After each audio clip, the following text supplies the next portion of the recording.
Okay, on behalf of the TOS, I'd like to welcome everyone here to this session today.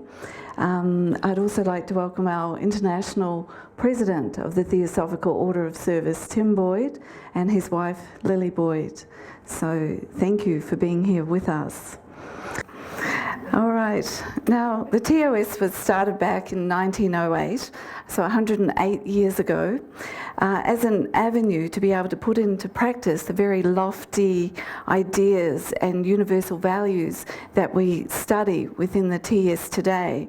And it's very much a way to put the first object of the TS into action, a way to demonstrate and practice the oneness of all life.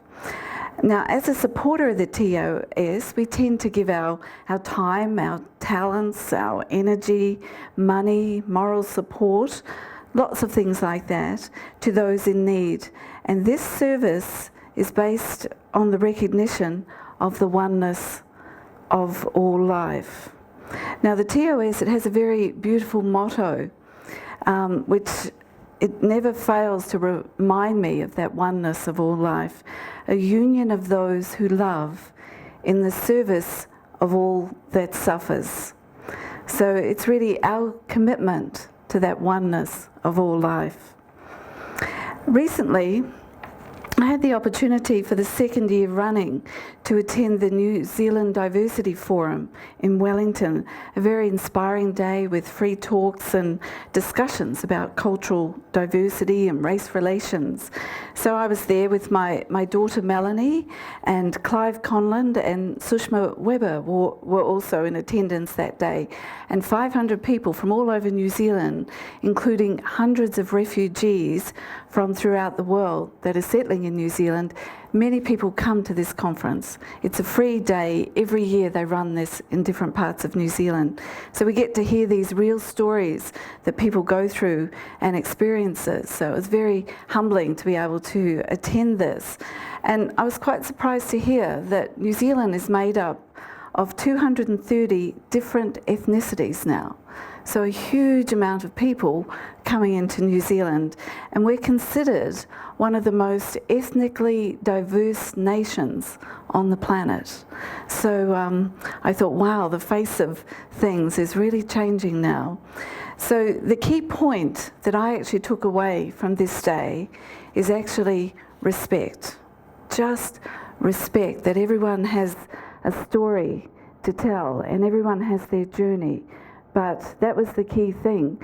And then it reminded me, I saw the original Mahatma letters a couple of years ago in England, and I pored over these letters 6 hours a day for quite a few days, and I did this a couple of years in a row. But what really came out once I'd pored over them, I've studied the letters before, was one word, and once again, it was respect. So it was interesting, each time I go to something like this word jumps out, and that's what I walk away with. Is that what really, really matters? And this respect brings me to service, and it's service to all that lives, service to humanity. And perhaps what we start out doing when we go to help, not quite knowing what we want to do, but there's an inner sort of yearning that we want to help someone or some group or some people in the world, because there's quite a cry for help in the world. And so I don't think we quite know what we're doing, but we get out there and we go and do these various activities. And then that eventually turns into something that I should be doing. This is my responsibility, my duty, my dharma. I start to head down that track that this is the right thing to do. And then eventually, truly no other path to follow. It's just the path to go. And of course, Annie Besant speaks of the path of service and the stages that are worked through, which I describe in my words, but she describes those stages of service there. Now, the service, or I sort of put respect there with that I speak of, takes me directly to the first object of the Theosophical Society. Actually, I find nowadays that all roads lead to the first object. And to form a nucleus of the universal brother sisterhood of humanity without distinction of race, creed, sex, caste or colour. So without distinction. Well, we have clear examples of the various prejudices that we can bring in with our mind, with race, creed, sex, caste or colour. But we all have our prejudices individually within our own minds. The barriers that human beings put up, and we've put them up within ourselves over a series of lives, and they come into play. But we as individuals, we have to take responsibility that we've put them up and we're to remove those barriers. That's part of what we're to do with the work with our minds. Now, everything that we do is in relationship, nothing else. No matter what I am involved in, it is relationship with people. So whatever situation I am in, the basis of that, to keep in mind that respect and that oneness, and that all the energies have come together in any given situation at a certain point in time or a certain juncture to work themselves out. So it's not easy in our jobs, in our homes, in the groups we're to work with on committees and different things, but it's always in relationship with everything. Now, our first object, putting that into action, is actually the rock of the TS. And it's the rock that the TS stands on. It's not something from the past, but present and future. And service or respect is the road that we travel. Our ability as individuals, and as we work in a group to meaningfully communicate and connect with one another, it is that that creates that nucleus that we speak of in the first object. So the TS and the TOS are instruments that we work through for humanity as we work for universal unity, and we break the shackles of disrespect and selfishness, removing the barriers in our own minds. It is only when we work on removing these barriers that we can come to any form of equality. And this reminds me of a quote that Dorothy shared the other night. There is no one greater or lesser in God's economy. So that equality amongst all beings.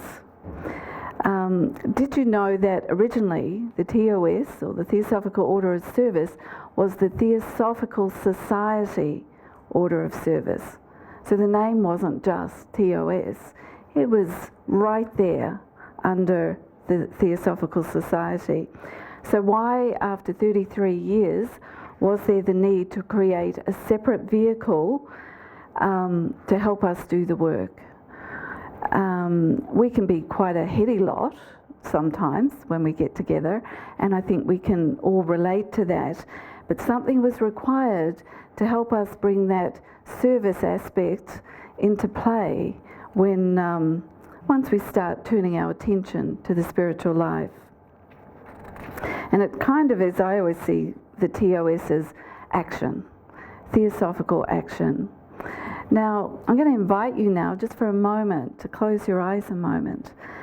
And I want to ask you, can you remember why you first joined the Theosophical Society? I'll just give you a moment.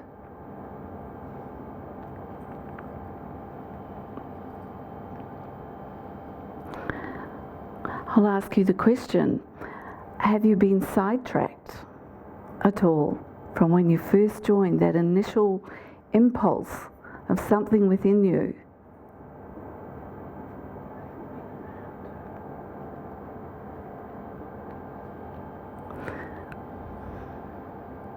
Okay, open those eyes again. I don't want anyone going off to sleep. So that question is something is really worthwhile reflecting upon from time to time to see if you've been sidetracked. Because we often get in different situations, and for good reason, for our growth, but then, you know, we want to keep coming back and thinking, am I doing what I initially came to do, which is often that impulse from the soul. I'm hoping I've encouraged you to reflect upon these questions and to think about what is important to you on your journey. Not necessarily the personality, but the pilgrim who you really are on that journey forward. Every day, do you take time out to reflect upon what is important in your life and the direction or the tact that your life path is heading towards? In my experience, we start the journey just by observation, not trying to change everything, which is, an initial impulse, but to just observe what we're doing and our reactions to things, how our minds work and how our emotions come into play. Just observe for a little while. So all of that is an aspect of service. When I started the service sort of journey with the TOS way back in 2003, was in New Zealand. I'd read about the TOS and things were buzzing, but we didn't have anything represented here. So I eventually found out that this French lady up in France was the international secretary, and I made contact. So that's kind of where I started my journey, but I was rushing off out into the world to do something. Wasn't quite sure what. But I think it's very important when we're talking about service not to neglect our own spiritual growth in the process. And speaking of that, that's really the purifying of our minds and our emotions. And this is what leads us to what is really unique about the Theosophical Order of Service. We've got that outer action, but we've got that inner action as well. And it's up to us to make the choice, because that's us being fully human, is that we have choices to make the choice and to carve out the time so that we go inwards as well. So both inner and outer action. So as we go out to the circumference, where it's often quite fragmented, let us not forget to go to the center of our being. And until we can rise above the mind, the little mind, it is inevitable that life will always have its separative influence upon us. So true service is really that expression of the heart, so coming from our center. And I'd like to finish this part of my talk with a quote from Annie Besant, where she actually speaks of the supreme duty, the universal law of life. And she actually says, "For only by service is fullness of life made possible. To the service of man, the whole of the universe today is yoked." For under the name of man, and I'm sure she'd say man, woman now, man past, present and future, man evolving up to the divine man, eternal, immortal, indestructible, that is the service to which every individual should be pledged. That the object of life, that the fashion of evolution. I'll read that one little line again. For only by service is fullness of life made possible. To the service of man, the whole of the universe today is yoked.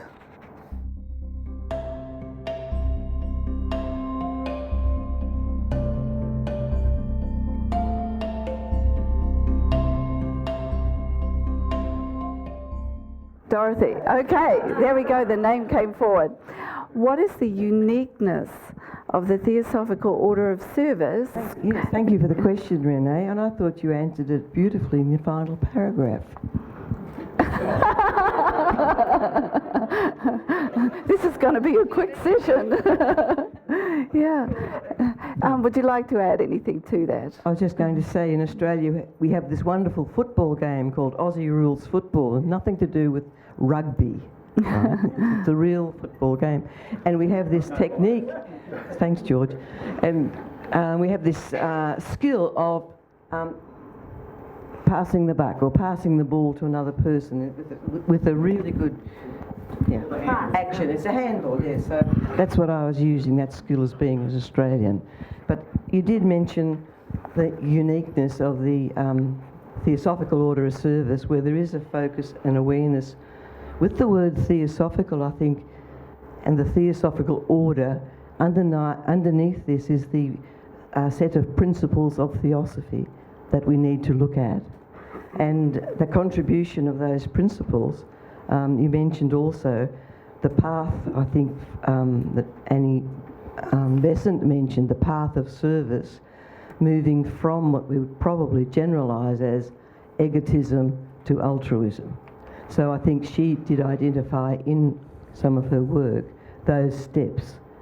And she acknowledged that we have a mixture of motives to sort of save the world for the welfare of humanity, genuine and sincere, and yet that there's a other part of us that has our own needs, and that the journey from egotism to altruism fits in with, I think, all that we're going to discuss in the questions. So the uniqueness is that working on the being aware of that interaction as we work with people in whatever we're doing that's in front of us to help out. Yeah, thank you. Would like to add anything, Tim? In Buddhism, there's this idea that that motivation, just like in Theosophy, motive is everything.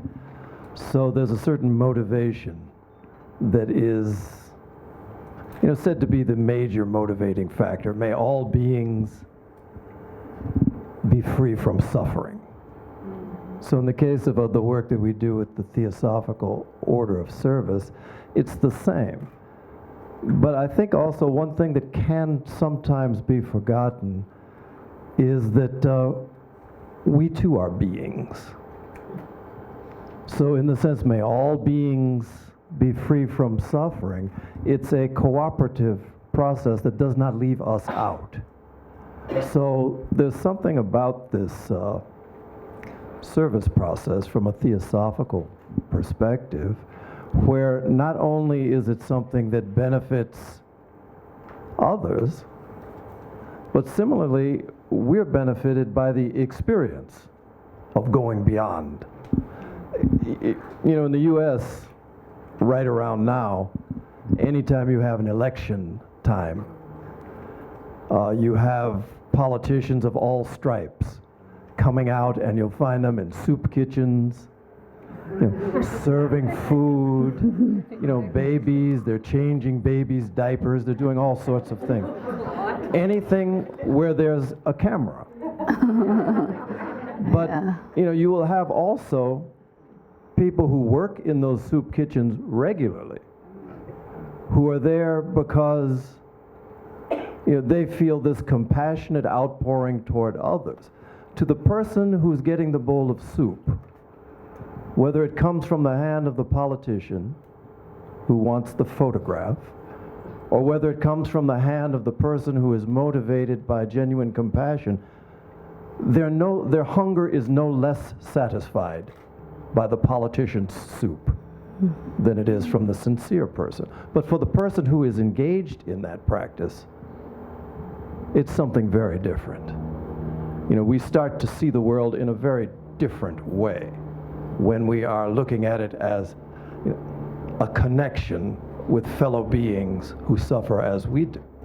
So again, the motive involved is what is all important. Motive in this as in everything. Motive is everything. Thank you. Would you like to add anything, Jean?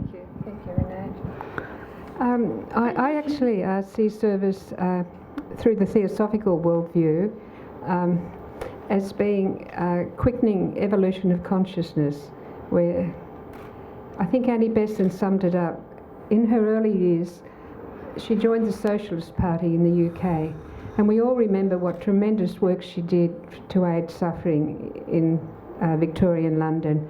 But she said as she progressed, and Renée touched on it this morning, when we first get this impulse for service, we don't really know why, but it's actually our soul's yearning. And Annie had said that she realised after working so very hard in London, until she walked into the doors of the Theosophical Society, she realised it was her soul that was not being satisfied when she was just working for service. But when she could see the unity of all, and she got into Theosophical studies, she saw how it actually does work twofold. Like Tim said, we receive as much as the person that we're giving to if we're not working with our ego. My next question, it's slightly covered, but I'm going to ask you each for an example. So when we think of service, there's a general impression of group projects, sending donations to charitable causes, to groups overseas, etc. But I've got here, there are other ways of performing service, which we've touched on here in the more so than just the traditional sense. So can you think of an example of this that might be useful to others here that in your own lives? So Tim, I'll go to you first with this. I know, just a little. It's kind of a fun little thing.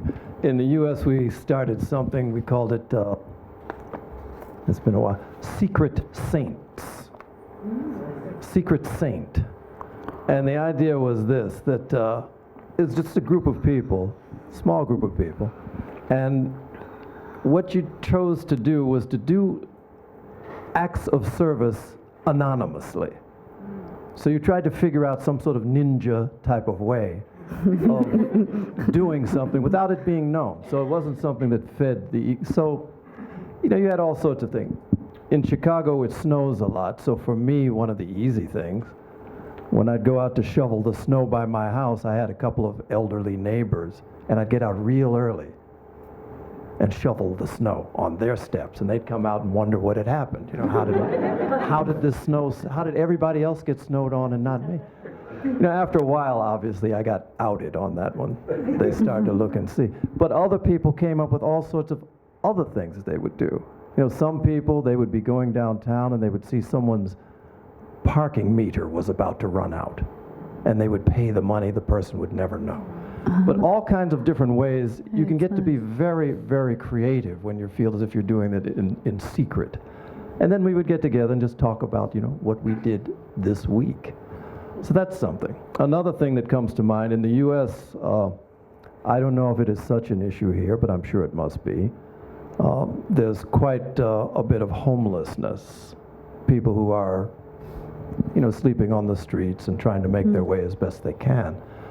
And so there's a group of people in the U.S. who have, instead of just giving money, they've put together, you know, packages of things that homeless people tend to need. One of the items that seems to be really well appreciated is socks, you know, like fresh socks. There are a number of different items. They will give them these packages instead of giving money and things like that. So those are just some ideas. Thank you. Yes, I'm thinking of Annie Besant again, and the impact that her work on thought power had. That in fact, we can very easily pollute the inner environment with our negativity, with our judgments, whether it's self-criticism, judgment and criticism of others or whatever.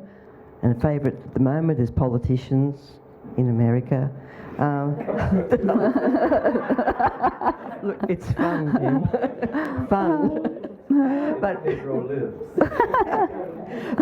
you know, this, in a way, is part of the inner action, and to try and clear or not contribute to the very negative and mental atmosphere of the, if you want to call it inner, the collective consciousness, because I see our minds, the human mass of energy, our minds are connected. And if I contribute by my ranting and raving or by my reaction to certain things in my own country, and I test myself, I do watch the news sometimes to see what they're doing up in Canberra, our national capital, and it's a litmus test of my reactions. You know, my reactions, are they negative? So I do this little monitoring trick, and I end up by not watching the news. But that is something that really I need to do, and I think I'm contributing, and in a way, in the giving if you're doing that, is the receiving. As Tim said, that it's in it. It's not, doesn't come afterwards. Yeah. Thank you. Thanks, Dorothy. Jean? I think Dorothy and Tim have covered a lot of, of what service can be, but I think just we cannot solve the world's problems. We would love to be able to solve the world's problems, particularly when we're watching Australian television.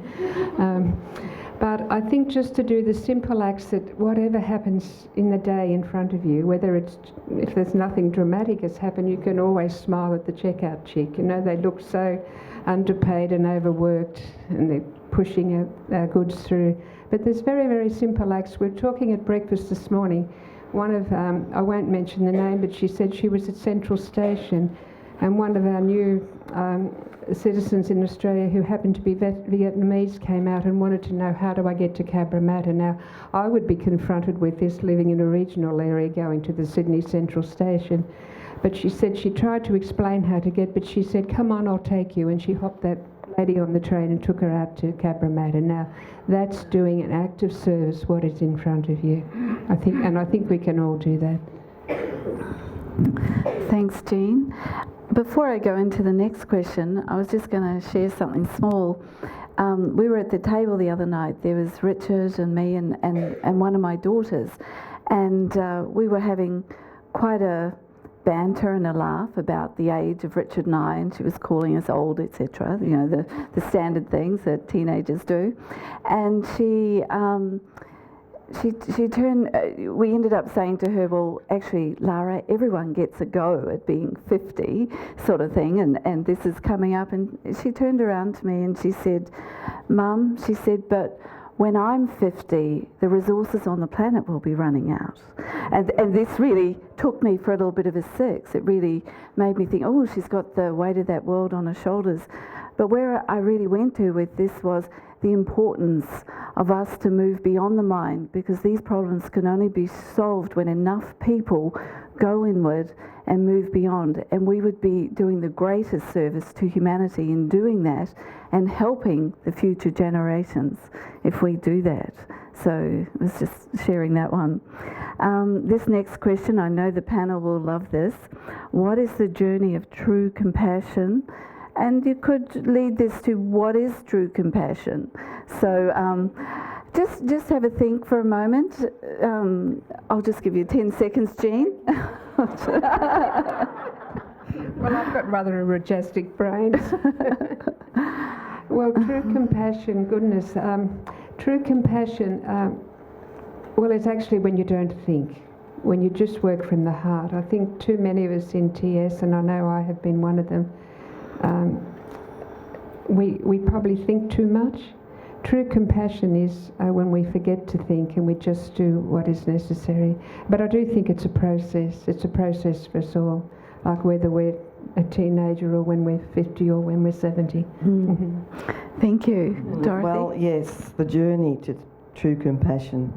Some of us have been brought up strong. Is that loud enough? Yes. I call left brain.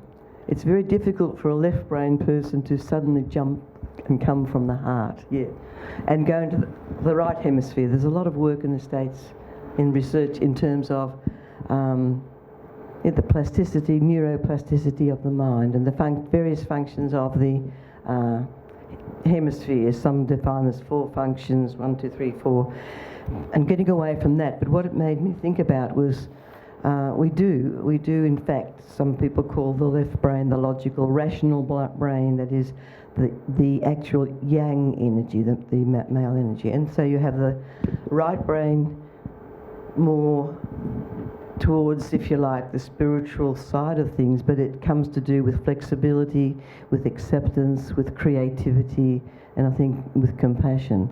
So I think we're all aiming to somehow knit it together in the middle. If we were left brain to move out there, right brain move towards the centre, a centre point, if I may use that with you, Tim, for what you said yesterday. And the journey, I think, comes not only through understanding where we actually come from, knowing yourself and getting away from the shoulds and shouldn'ts and must and mustn'ts into a flexibility of mind that allows certain reactions that are not not intellectually based, but to respond to a situation at the heart level. And I think we do that very easily. The soul makes connection with people in situations, and sometimes what we do about it can be then the machinations of the mind. So that sounds a bit analytical, but the journey from egotism, as I mentioned before, which is based in the left brain, through to listening to the heart. And that's, if I may refer to, the new continent of thought or way of thinking, it's feeling, the feeling knowing of responding to another at the soul level. And I think it comes from a perception of seeing the oneness that Renée did mention this morning as being a predominating theme. But it is the journey, if you like, to actually feeling the oneness. We can intellectualise about it, but feeling the oneness with all, and feeling at that level with all things. And when one puts one's centre of consciousness, and Annie Besant was good at this, she said something, we have the choice where we place our centre of consciousness. And I found that in order to get out of that left brain, I actually actively say, I go to my heart, the centre of consciousness, and look at this situation again. And there is a difference. That's my learning tool for me. One of the quotes that probably we're all familiar with about compassion comes from the Voice of the Silence, that compassion is no attribute. It's the law of laws. So, compassion apparently from that point of view is not a matter of what we do. And we do things and we say they're compassionate because they seem to fit a certain pattern of relieving others' suffering, but apparently it's something much more than that. We're all familiar with the idea of a vicious circle. So, that's when things go bad, and then because they go bad, it gets worse, and then there are all sorts of comedy shows about things like this. Somebody comes home angry from work and kicks the cat runs out, knocks over the candle sets the house on fire, the man gets angrier. So it's, this sort of vicious cycle. But I think the operations within this theosophical world, it's another sort of cycle, but I think it's one you might call a virtuous cycle. So, simple acts, things that we engage in that we would think of as acts of compassion, something that benefits another person or another being. Out of that, we develop a certain capacity. It's not just that someone is helped in that moment, but as we express that sort of thing, our capacity to express it again increases. And along with that, our vision for a broader field of action increases. So there's this cycle of virtue that we enable through small things that we don't even, maybe we don't even think about it. But small acts lead to heightened capacity, which leads to larger acts. Ultimately, we reach that point where we start to understand something about, this broader idea of compassion, that it's a law. It's one of the, the Dalai Lama, when he talks about compassion, he always uses this example of, in China, in Tiananmen Square, where you had the people who just suddenly rose up. And he talks about generations where there was no background for this sort of behavior, but that suddenly the natural compassionate nature of the human being, when allowed to, it surfaces. And so part of the process we engage in is creating the opportunities for ourselves for that to be expressed, and then for others. Thank you. I've got a note here, pain and suffering. So it's clear in the ancient wisdom teachings that pain and suffering have a part to play. Would I be able to ask our people here your take on that. Jean? Dorothy? Yeah.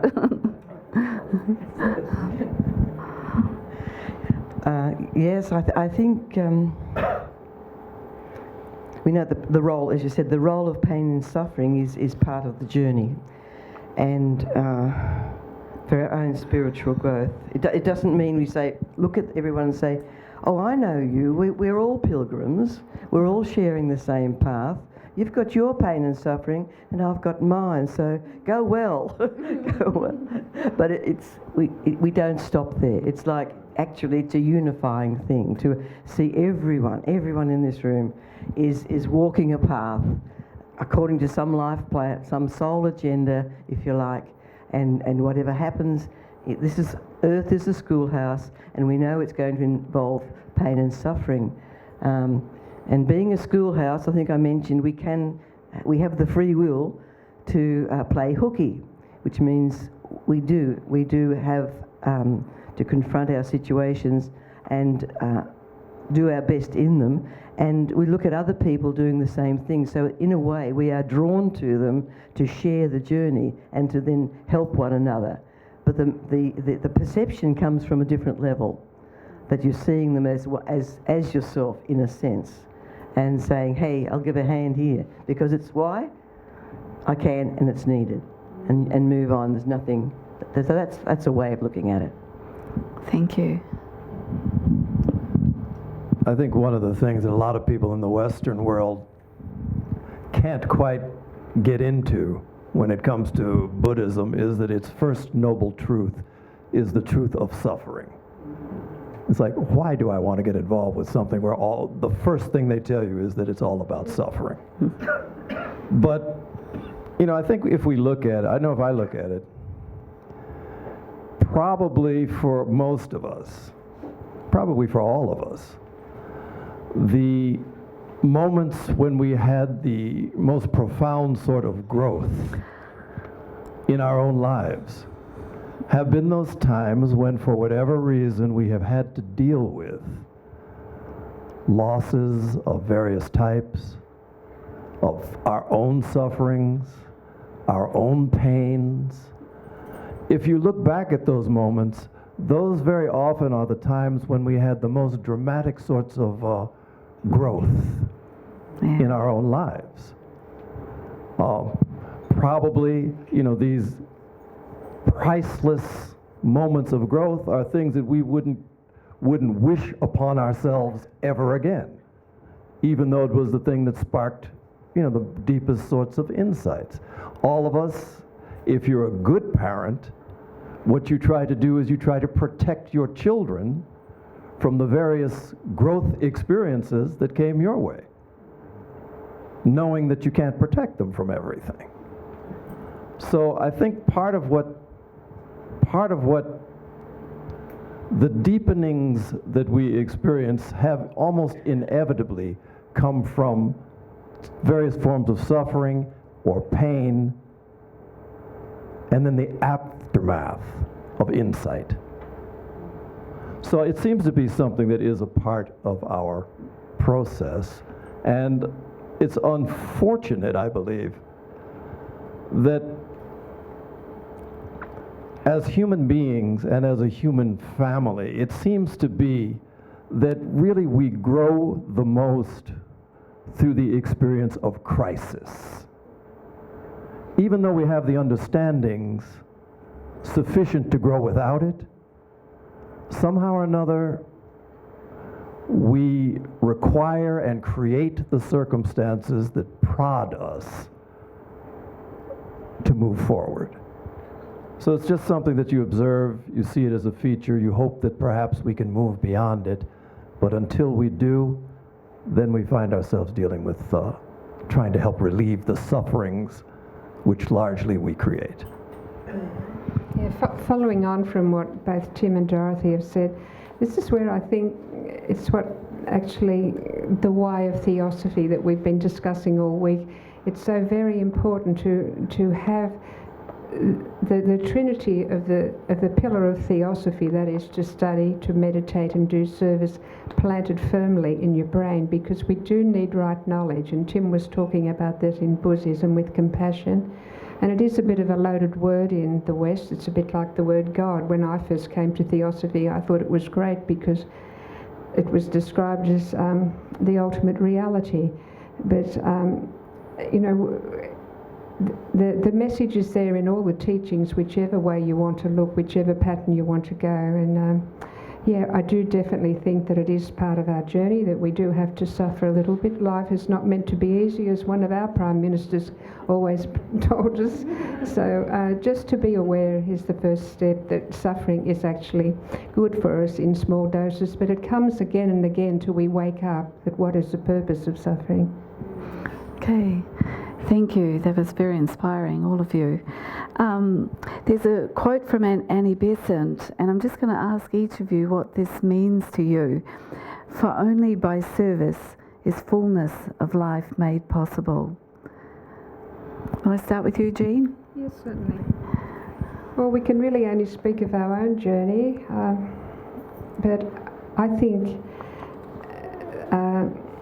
the services I have done, particularly since I was appointed coordinator, it's just an incredible thing to realise that how service can change your life, and when you change your own life, it changes everybody's life in your sphere of influence. I have actually, my husband is agnostic, but I have actually heard him speaking one day that since I've been involved in TOS, you know, even the cat seems different to him. It changes everything. You know, I mean, that is the fullness of life, because we all operate in our own little universe. And, you know, when you get as old as my hubby and I, our universes become quite small, you know, after raising kids. And now we've got a cat that runs our universe. But, you know, but this is actually an example of what the fullness of life is, that there's great things about growing old, because you do have a little bit more time to reflect. You get off the treadmill, and to me, my fullness of life is TOS. I know in my last breath I'll be thinking, did I send that email at midnight like you did last night? Thank you, Jean. When I read this quote again, Renée, it just reminded me of, and actually Joy Mills comes to mind, and I can remember her saying in the classroom at Crotona, the aim of our pilgrimages is to become fully and wholly human. Fully and wholly human. So this is reflected in this question, the fullness of life, the life that we are, the consciousness that we are, and to remove the obstacles and the limitations from our programming is really important. I know I'm going left brain here, but it's the only way I came to discovering, if you like, who we are. And to me, that beautiful quote of HPB of that theosophy in essence is the, I've forgotten half of it, but it's really the divine attributes coming to the fore, expressing, and if you like, controlling us in that way, so that our fragmented self, our limitations are eclipsed by this, and the I personality disappears. So for me, at that stage then, the I disappears, so the fullness of life is the inner self expressing outwardly without limitation, without separation, without that view of being separate. And it does it simultaneously. It happens simultaneously, and compassion and wisdom are simultaneous. They're not sort of separate little things. Thank you. Tim? First of all, when Jean was talking about her cat, I just saw this little, one of these little magnets you put on a refrigerator. I just saw it down in Parnell yesterday. It says that dogs have masters, cats have servants.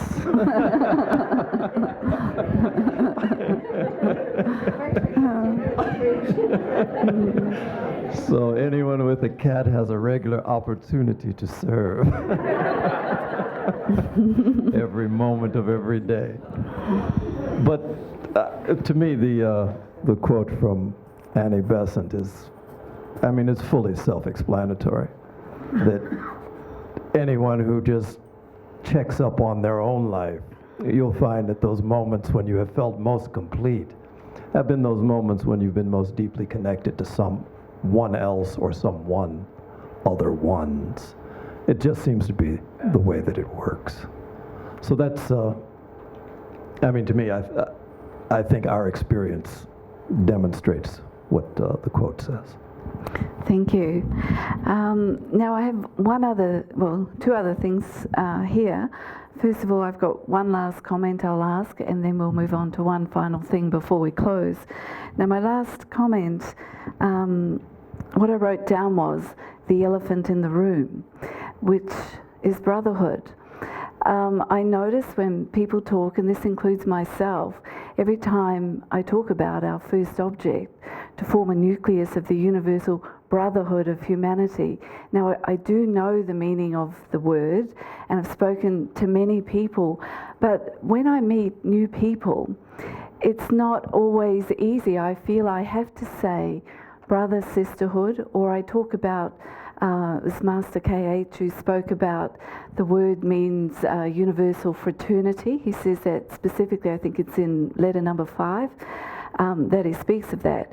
And so sometimes I feel slightly uncomfortable with that, and it's in our first object. I can think of one, and this is not John, it was someone else in our office who said, "You just don't understand the meaning." But I do, and in that word brother, we've come from a place of the past where there's been the big fraternal type influence. But are we inclusive of everyone with that word? And maybe it's time for some discussion around either changing that word in some way. I'm not suggesting anything specific. I'm just suggesting maybe we should talk about it. Because we are reaching out into community and into the world with our work, and we want to talk to everyone, and we don't want to leave out half the participants on the planet because of the word that we used. Now, I won't ask you all to talk, only if you feel like you would add something, and I was really pleased the international president was on the group here. So, Tim. Language, of course, is very important. Everybody who speaks a language is shaped by that language. And so the shaping process, obviously, over recent history has been one where it has been one that necessarily has to be viewed as being imbalanced, where you have a world where there are different valuations placed on the the various genders. I mean, even to the point that there are birth preferences, depending on the culture that you're in, but it tends to be a preference toward male. And that's the inheritance of our past. So, part of the thing that the Theosophical Society came to address is the idea of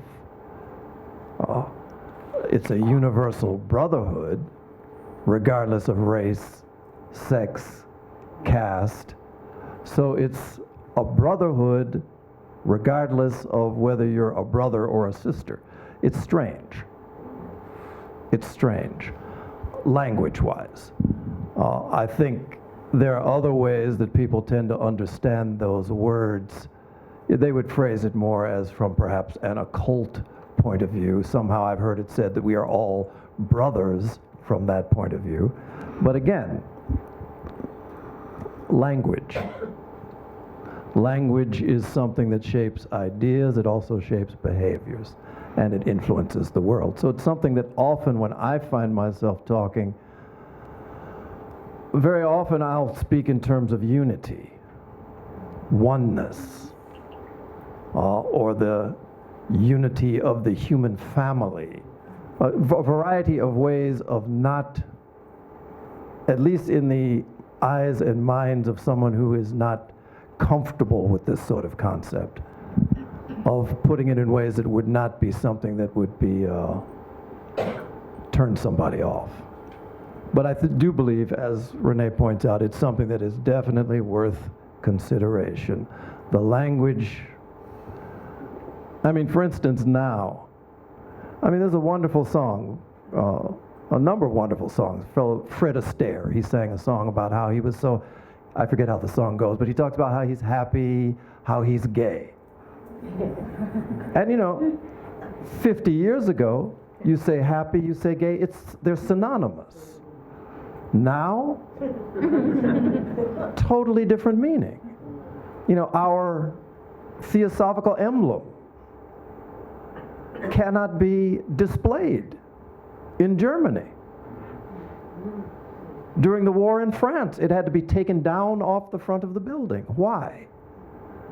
Because a sacred symbol in a particular time had taken on a totally new meaning.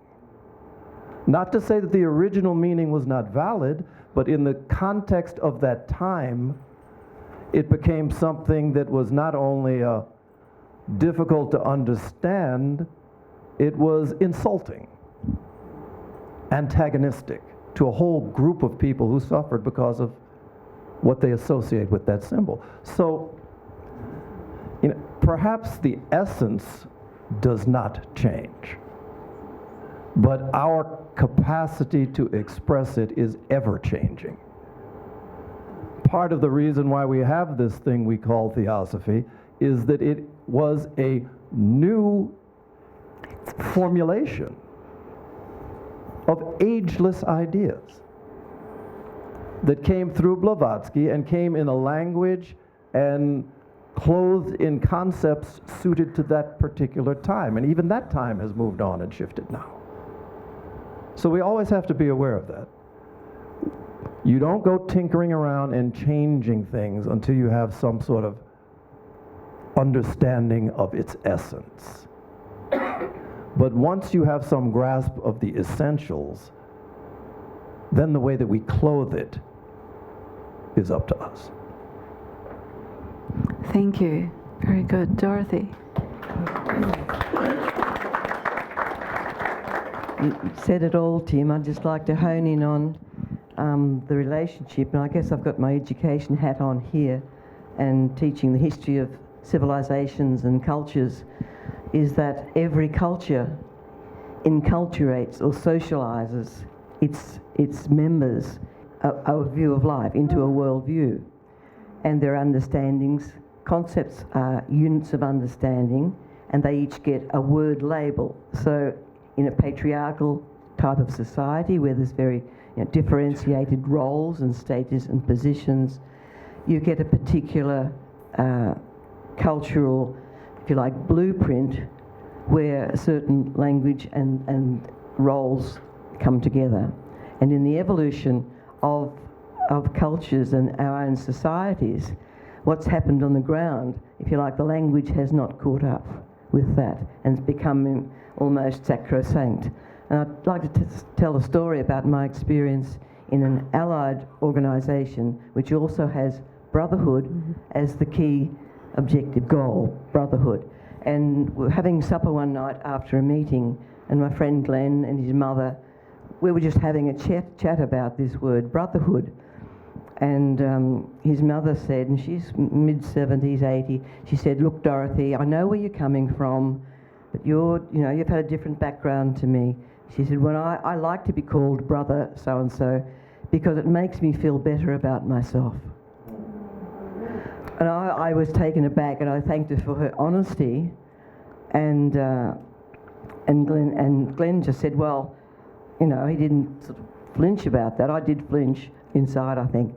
And I said to him, so I said to Glenn, "Well, don't you see what we're doing here?" And he said, No. He said, "Brotherhood covers everyone, and if Mum's happy doing that, that's fine." I said, "Yeah, I'm not saying she shouldn't feel like that. I'm just saying this is how she feels, and it's to do with wording how she feels as a woman being called brother." So, and I said, "Okay, how would you like if we had, as the main goal of this organisation is universal sisterhood?"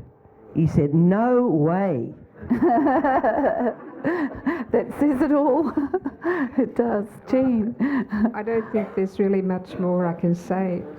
But I've often thought of unity, but just to be reminded that evolution takes a long time, and it's not going to happen in my life. I hope it does happen.